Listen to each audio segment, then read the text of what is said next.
You hear that? That was the voice, the one that had me literally chained to my desk at 9 o'clock at night redoing a presentation that wasn't even due for another week. And it didn't feel like a choice. It felt like a command, one I absolutely could not refuse.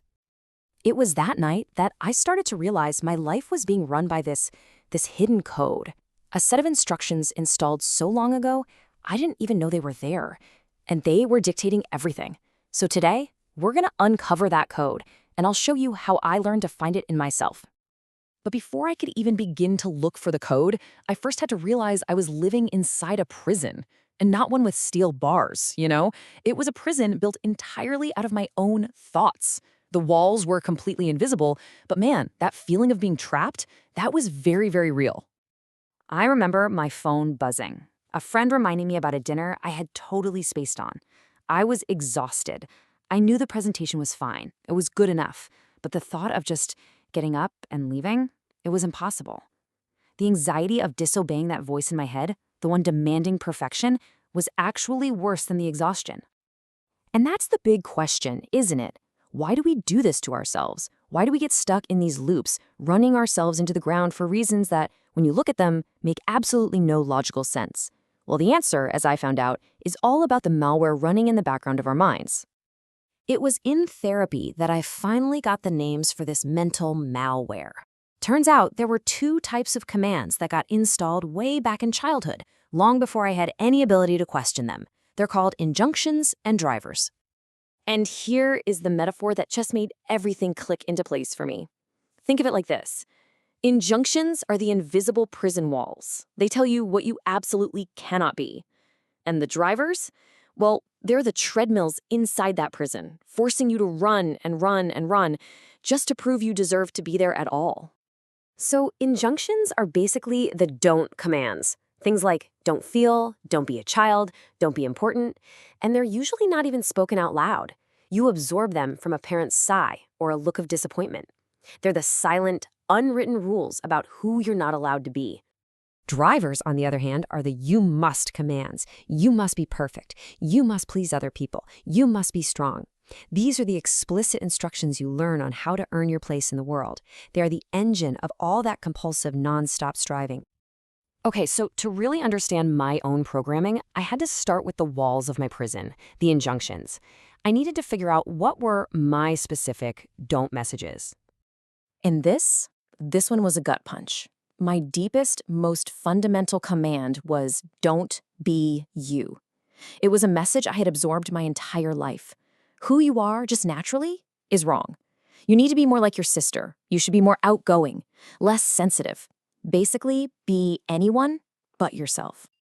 And that one single injunction had these massive consequences, right? It's why I never felt comfortable in my own skin. I was always playing a part, always looking over my shoulder, comparing myself to other people, and, of course, always coming up short, because my core program was telling me that my authentic self was just fundamentally flawed.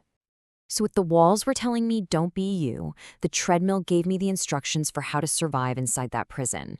It was my strategy to try and earn my worth. And that was my driver.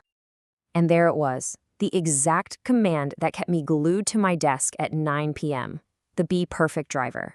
It makes so much sense. If I couldn't just be me, then maybe, just maybe, if I did everything perfectly, then I could be acceptable. It was my only strategy for survival. And that's when I realized the really twisted logic of these drivers. They all operate on a condition. They promise you'll be okay if. You're okay if you're perfect. The problem is, that means your worth is never a given. It's always up for review, always dependent on your last performance. I was basically in a constant state of auditioning for the right to exist. When you lay it out like this, the trade-off is just so obvious. The command seems to offer you a path to being okay. Just be flawless. But the hidden cost is staggering. It's a one-way ticket to burnout, because flawless is a finish line that literally always moves. You can never, ever get there. Just naming these commands, it was life-changing. It was like I had finally found the source code to my own brain. Now, it didn't magically delete the program, but for the very first time, it gave me a choice. It gave me the option to start rewriting it, to consciously and deliberately disobey. So this was my new toolkit. First, when I felt that old familiar tension rise up, I'd name it. Ah, there's my Be Perfect driver. Step 2, I'd question it. Is this really true? Does this presentation actually need 3 more hours of work? Third, and this is the hardest part, I would defy it. And then fourth, I would practice a new command, an antidote. My first real test came a few weeks later. Another presentation. I finished it, and that old voice started screaming, "It's not ready, it's not perfect." I felt that wave of panic. But this time, I named the driver. I questioned it, and I clicked send. It was terrifying. And you know what happened? Absolutely nothing. The feedback was great. The world did not end. And this just became my daily practice.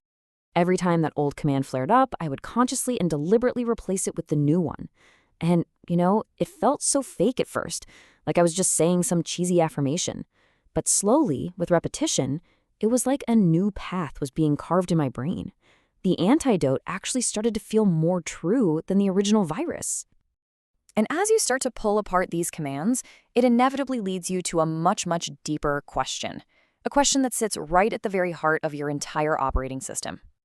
The biggest thing I finally understood was that these incredibly powerful, compulsive feelings, they aren't permanent parts of my personality. They are not laws of nature. They're just old, learned survival strategies from when I was a kid.